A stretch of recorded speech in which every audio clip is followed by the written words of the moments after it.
मेरे भाई आज की इस वीडियो के अंदर हम लोग देखने वाले हैं वर्ल्ड का बेस्ट एजुकेशन सिस्टम। कहने का मतलब ये है कि जिस देश के अंदर सबसे बढ़िया एजुकेशन सिस्टम देखने को मिलता है। अब आपके दिमाग में तो सीधे सीधे यही आने वाला है कि तुम लोग पक्का यूएसए के बारे में बात करने वाले हो, है ना। मैं इस वीडियो के अंदर यूएसए के बारे में बात करने वाला हूँ, लेकिन नहीं, हम लोग इस वीडियो के अंदर यूएसए की बात नहीं करने वाले जो कि इस समय वर्ल्ड का नंबर 1 एजुकेशन सिस्टम है। हम उसके बारे में बात नहीं करने वाले। हम इनके एक बहुत छोटा सा देश है जो कि यूएसए को compete करता है एजुकेशन सिस्टम के मामले में, समझे। ये यूएसए जापान को एक बार पीछे भी छोड़ चुका है एजुकेशन सिस्टम के मामले में।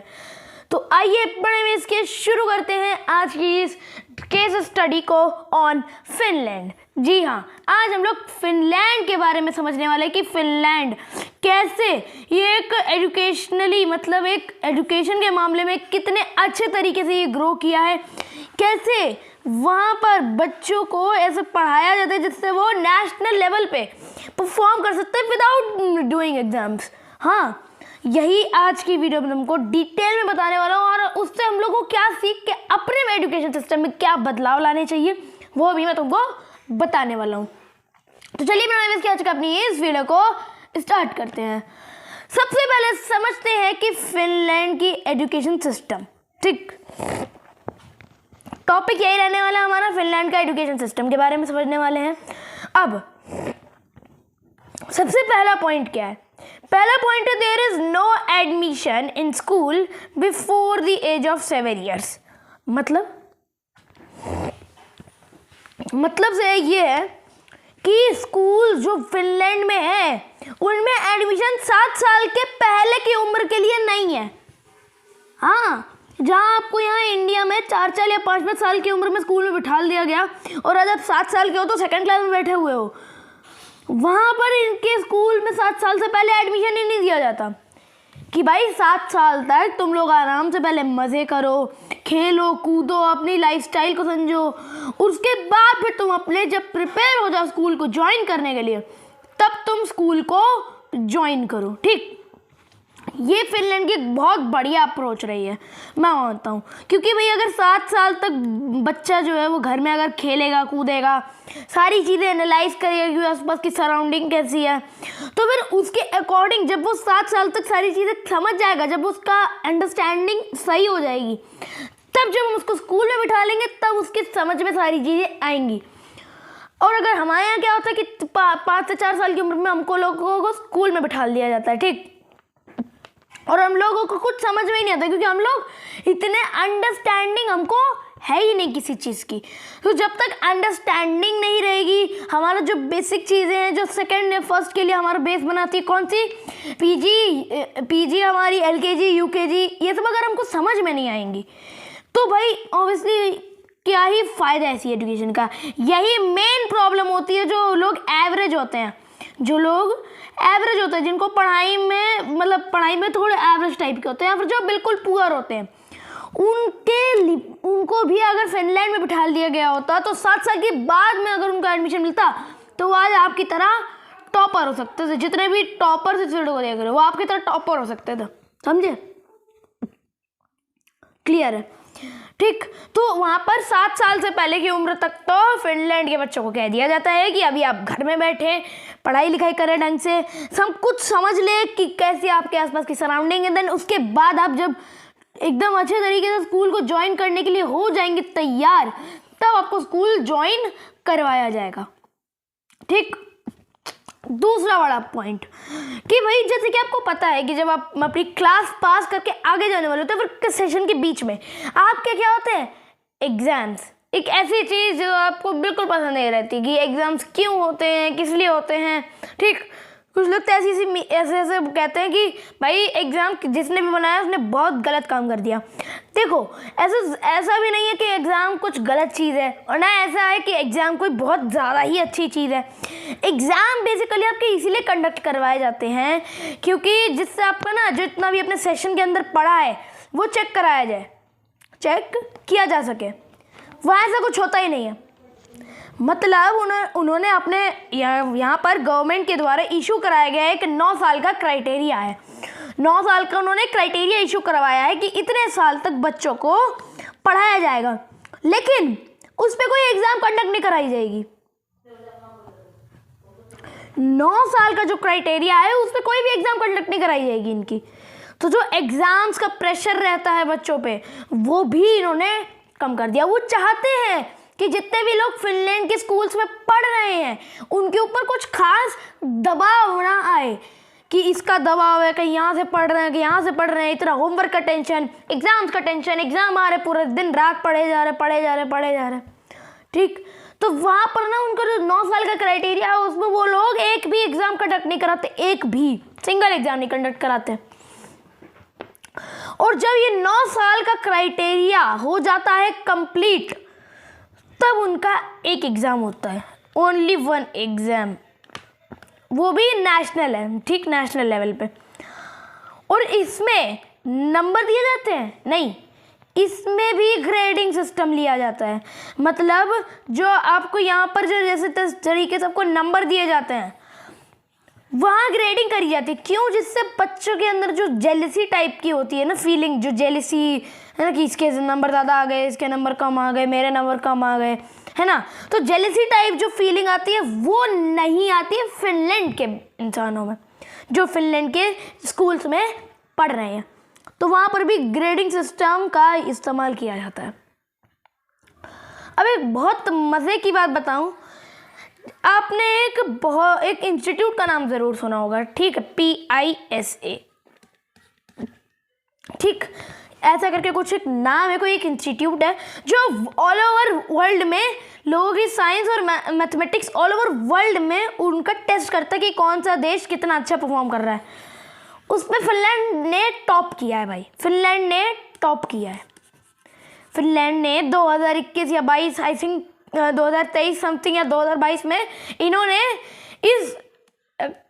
इस इंस्टीट्यूट के द्वारा जो टेस्ट कंडक्ट करवाए गए थे उसमें फिनलैंड के बच्चों ने टॉप किया था, जबकि उनको टेस्ट देने की आदत भी नहीं है।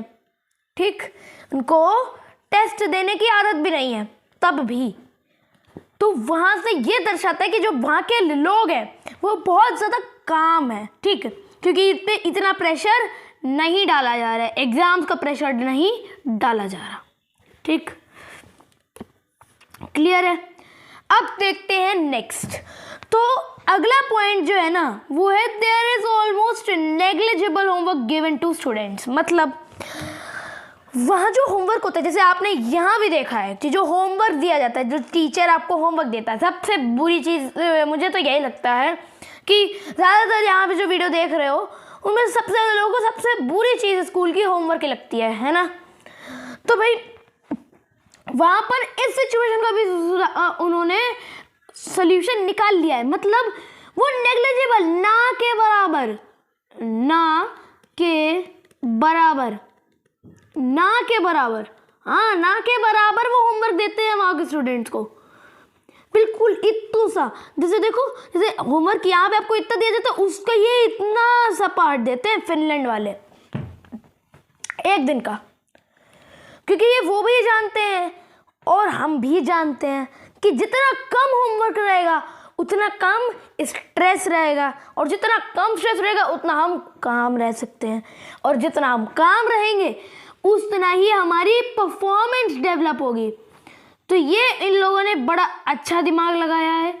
ठीक, बहुत अच्छा दिमाग लगाया कि जानते हैं कि हाँ अगर हम कम होमवर्क देंगे इन लोगों को तो ये करके उसको ना अपना तो लेवल तो चेक हो जाएगा इनका, लेकिन फिर बाद में क्या है ना कि हम इनको अच्छे से एनालाइज कर पाएंगे कि कैसा बच्चा परफॉर्म कर रहा है। समझे?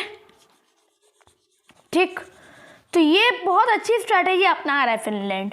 इसीलिए फिनलैंड कभी कभी USA, जापान, इन जैसे देशों को जिनका इस समय में बहुत अच्छा एजुकेशन सिस्टम है उनको ये पीछे छोड़ देता है।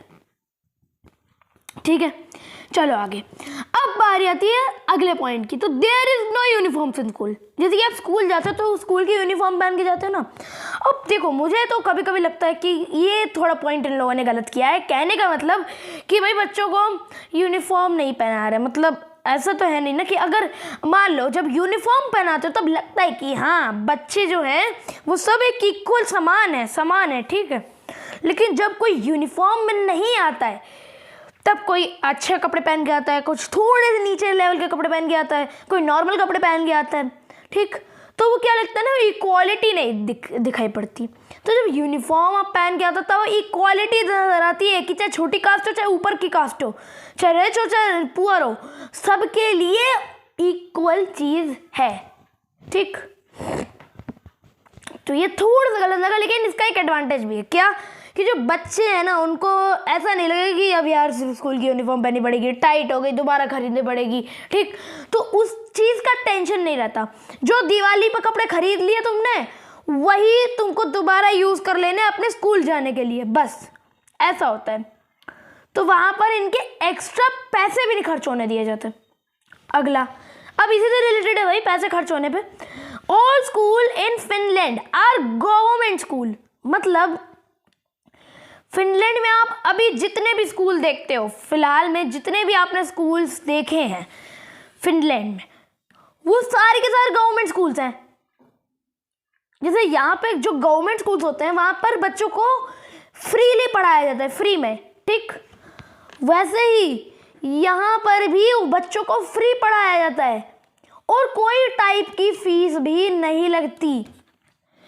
जैसे कि आपने प्राइवेट स्कूल्स में देखा है कि अब आप अगर छोटी सी भी कोई चीज़ इस्तेमाल करो, जैसे आपको को साइंस, जैसे मान लो अब साइंस लैब चलेगा, ठीक, कुछ एक्सपेरिमेंट्स किए तो उसकी भी वो लोग फीस लगाते हैं, एक्टिविटी फीस, ठीक। स्टडी फीस अलग से, किताबों की फीस अलग से, और कॉपी सब, इन सब को खरीदने के भी अलग से पैसे देने हैं आपको। फिनलैंड में ऐसा कुछ नहीं है। फिनलैंड में इन्होंने एक बहुत अच्छा सिस्टम किया है कि जो किताबें हैं, जो कॉपीज़ हैं, जो बुक्स हैं, ये सब अपने स्कूल की तरफ से प्रोवाइड करवाते हैं, लेकिन बच्चों से एक पैसा खर्च नहीं करवाते, समझे। मतलब ऐसा हमारे प्राइवेट स्कूल की तरीके नहीं करते कि इस चीज़ का पैसा दो, इस चीज़ का पैसा दो, है ना। एक्टिविटी करवा रहे तो इस चीज़ का पैसा दो, आपके बच्चे को हम इतना डेवलप कर रहे हैं तो इस चीज़ का पैसा दो। फिनलैंड में तो इतना अच्छा डेवलप कराया जा रहा है तब भी वो फीस नहीं ले रहे हैं, और आप डेवलप करा नहीं पा रहे हो तब भी आप फीस ले रहे हो। तो ये मुझे लगता है अपने एजुकेशन सिस्टम में सबसे बड़ी प्रॉब्लम लगती है। अब कर भी कह सकते हैं, हम लोग इतना लूटा ही गया है इंग्लैंड इन सब के, ब्रिटेन के द्वारा, तो हमारे पास जितनी दौलत थी वो सब तो चली गई है ना, इसीलिए यहाँ पर फीस लगाना ज़रूरी है, ठीक। लेकिन इतनी भी नहीं कि आप मतलब पूरा लूट ही लो, ठीक है, पूरी तरीके से, तो वो भी नहीं करना आपको। गवर्नमेंट स्कूल्स तो चलो तब भी ठीक है, लेकिन जो हमारे प्राइवेट स्कूल्स हैं वो तो हद कर देते हैं कभी कभी, ठीक है, कभी कभी हद कर देते हैं, क्योंकि गवर्नमेंट स्कूल्स आराम से आपको फ्रीली एजुकेशन प्रोवाइड करवा देते हैं। जो बच्चे नहीं दे सकते प्राइवेट स्कूल की फ़ीस वो यहाँ से पढ़ते हैं। अब लेकिन जो ऑब्वियसली भाई क्या ही बताएं तुमको, चलो आगे बढ़ेंगे, पहले बाद में बताएंगे आपको ये चीज़ें। अब बारी आती है आपके लास्ट के कुछ पॉइंट्स की, 1 2 3 बहुत इंपॉर्टेंट पॉइंट्स हैं। देखो भाई, उनका जो स्कूल का रिपोर्टिंग टाइम होता है, मतलब स्कूल पहुँचने का टाइम होता है, वो ये 9:30 या 10 बजे का रखते हैं। क्यों? क्योंकि इनको भी पता है कि अगर बच्चा सोएगा नहीं तो भाई स्कूल में पढ़ेगा क्या। अगर मान लो हमारे यहाँ पे क्या होता है कि हम लोग तो सुबह 7-8 बजे उठ के हमको तो स्कूल पहुँचा दिया जाता। अब स्कूल पहुँच गए, अब वहाँ नींद लग रही है, क्लास चल रही है, सामने टीचर पढ़ा रहा है और ऐसे ऐसे करते करते सो गए तुम लोग, हाँ एकदम खर्राटे मार लिए। अगर सर टीचर ने देख लिया तो तुम्हें मार भी देगा ऑब्वियसली भाई, थोड़ा बहुत तो कूटेगा ही। तो इस चीज़ से बचने के लिए वहाँ के लोगों ने क्या किया है, वहाँ का जो एजुकेशन सिस्टम है उस पर क्या किया गया है कि जो वहाँ का रिपोर्टिंग टाइमिंग है, वहाँ पर जब आप स्कूल के पहुँचने का टाइम है उसको ही इन्होंने 9:30 से 10 बजे का किया है, जिससे बच्चा आराम से सो करके उठ के आराम से फ्रेश होकर स्कूल आए एकदम फ्रेश माइंड से। ऐसा नहीं कि सुबह है, ठंड हो रही है भैया, सर्दियाँ चल रही हैं, सुबह 7-8 बजे ऐसे खपखपाते हुए जा रहे स्कूल, है ना। तो ये तो बिल्कुल ही नहीं करवाते फिनलैंड के लोग। ये तो मैं समर की टाइमिंग बता रहा हूँ, 9:30-10 समर की टाइमिंग। विंटर में इसको और आगे एक्सटेंड कर देते थे 10:30, 10:30 या 11 बजे तक ये विंटर में इसको कर देते हैं, 10:30 या 11 बजे तक इसको विंटर में एक्सटेंड आउट कर देते हैं कि भैया आराम से, सर्दियाँ हैं, थोड़ा सा कंबल से उठने का मन नहीं करता है, तो इसलिए ये लोग टाइमिंग को और ज़्यादा एक्सटेंड कर लेते हैं। अब बात आती है कितना पैसा ये लोग फिनलैंड वाले खर्च करते हैं। फिनलैंड जो है वो अपने जीडीपी का ऑलमोस्ट 6% एजुकेशन में खर्च करते हैं, ठीक। अगर इंडिया का तुम सर्च करो तो यही कुछ 4 से 5% के बीच में आता है। अगर तुम इंडिया की जीडीपी जो एजुकेशन में इस्तेमाल करी जा रही है वो तुम सर्च करो तो 4 से 5% आता है। तो जो यहाँ पर फिनलैंड 6% इस्तेमाल कर रहा है और हम लोग जो 4 से 5% इस्तेमाल कर रहे हैं, 1% कहाँ जा रहा है? तो वही बात है, ठीक। अपना 6% जीडीपी का वो इस्तेमाल करते हैं, इसीलिए वहाँ के बच्चे जो हैं उनको फ्री में एजुकेशन ये प्रोवाइड करते हैं कि हाँ, बच्चे पे इतना प्रेशर ना रहे कि अगर कोई लोग नहीं पढ़ा सकते अपने बच्चे को तो ऐसा ना हो कि वो बच्चा पढ़ ही ना पाए कभी, ठीक। तो वही इस चीज़ का भी ध्यान देते हैं। कुछ सुविधाएं जो ज़्यादा अच्छे बच्चे होते हैं, जो पढ़ने में ज़्यादा ही अच्छे होते हैं, उनको कुछ सुविधाएं ये फिनलैंड अपनी तरफ से भी प्रोवाइड करवा लेता है। आज बात करेंगे आगे की। तो नेक्स्ट है हमारा point, there is no education compulsory. हाँ, एजुकेशन कंपलसरी नहीं है, कंपलसरी है लेकिन कंपलसरी नहीं है। कहने का मतलब क्या, कंफ्यूज नहीं कर रहा हूँ मैं तुमको। तो एजुकेशन कंपलसरी नहीं है, तो इनका जो 9 साल का स्कूल क्राइटेरिया और जो एग्ज़ाम है उसके बाद ज़रूरी नहीं है कि आपको पूरी एजुकेशन कंप्लीट करनी, जैसे हमारे यहाँ है कि एजुकेशन पूरी की पूरी कंप्लीट करके ही तुम आगे इसको लीव आउट कर सकते हो। मतलब अगर तुमने 10th तक पढ़ लिया, अगर तुमने मान लो 6-7 तक पढ़ लिया और तुम्हारा मन कर रहा है अब तुम्हें नहीं पढ़ना, आगे नहीं पढ़ना, ठीक, कुछ फाइनेंशियल कंडीशनल प्रॉब्लम है, तब भी तुमको सारी क्लासेस पढ़नी पड़ेंगी, चाहे 10th चाहे 11th चाहे 12th तक पूरा करके फिर तुम कभी छोड़ने का मन करे तो छोड़ सकते हो। अब भाई 12th तक पढ़ ही लिया है तुमने तो कुछ करियर काहे नहीं बना लेते, इससे बढ़िया। इसीलिए हमारे यहाँ पे इतने लोगों को बेरोजगारी कभी मिल जाती है। बेरोजगारी मतलब काम नहीं मिल पाता, जॉब नहीं मिल पाती। अब इनके जो 9 ईयर्स का जो स्कूल क्राइटेरिया है, इसके बाद अगर इनको थ्योरेटिकल स्टडीज़ करनी है, मतलब कुछ बनना है, ऐसे कुछ गवर्नमेंट की पोस्ट पे जाना है, तो वो थ्योरेटिकल स्टडीज़ यूनिवर्सिटी से परस्यू कर सकते हैं, ठीक। यहाँ ऑब्वियसली भाई थोड़ा बहुत तो पैसा लगेगा ही ना। फिनलैंड अपना ये तो थोड़ी ना कि अपना पूरा पैसा सब कुछ फ्री में ही दे देगा, तो फिर उनकी गवर्नमेंट कैसे अपना देश चला पाएगी, इसीलिए यहाँ थोड़ा बहुत पैसा लगता है। या फिर ये लोग फिजिकल एजुकेशन, मतलब जब यहाँ पे इनको मान लो स्पोर्ट्स में इंटरेस्ट है या फिर किसी और चीज़ फील्ड में इंटरेस्ट है, तो ये लोग फिजिकल एजुकेशन, प्रैक्टिकल एजुकेशन भी परस्यू कर सकते हो, वहाँ पे कोई रोक नहीं है। गर्ल्स एंड बॉयज़ के बीच में डिस्क्रिमिनेशन वहाँ नहीं किया जाता कि ऐसा नहीं है कि बॉयज़ को एजुकेशन परस्यू करना कंपलसरी है और गर्ल्स को एजुकेशन करना कंपलसरी नहीं है कि वो लोग करें चाहे ना करें, उनको घर के काम करने ही पड़ेंगे। तो ऐसा नहीं होता वहाँ सबके लिए इक्वल राइट्स रखे जाते हैं, पढ़ाई के मामले में भी और बाकी चीज़ों के मामले में भी, ठीक। तो ये थी पूरी डिटेल्ड स्टडी फिनलैंड की। आई होप तुमको आज की ये वीडियो पसंद आई होगी। अब जितने भी जो बच्चे इस वीडियो को देख रहे हैं या फिर उनके अगर पेरेंट्स भी ये वीडियो देख रहे हो, तो आप, मैं एक बात बता देता हूँ आप लोगों को, जो आप बच्चा जो है ना, बच्चा अब उसका दिमाग ऐसा है कि अगर आप उसमें ज़्यादा प्रेशर डालोगे, तो प्रेशर से क्या है ना, वो दबता रह जाएगा। मतलब वो उभरने का जो उसका समय है, ये 6th 7th 8th और 9th, ये उसका उभरने का समय है। ये जो आप स्टार्टिंग से क्लासेस देख रहे हो, 2nd 3rd 4th 5th 6th 7th 8th, ये उसके ना उभरने का समय है।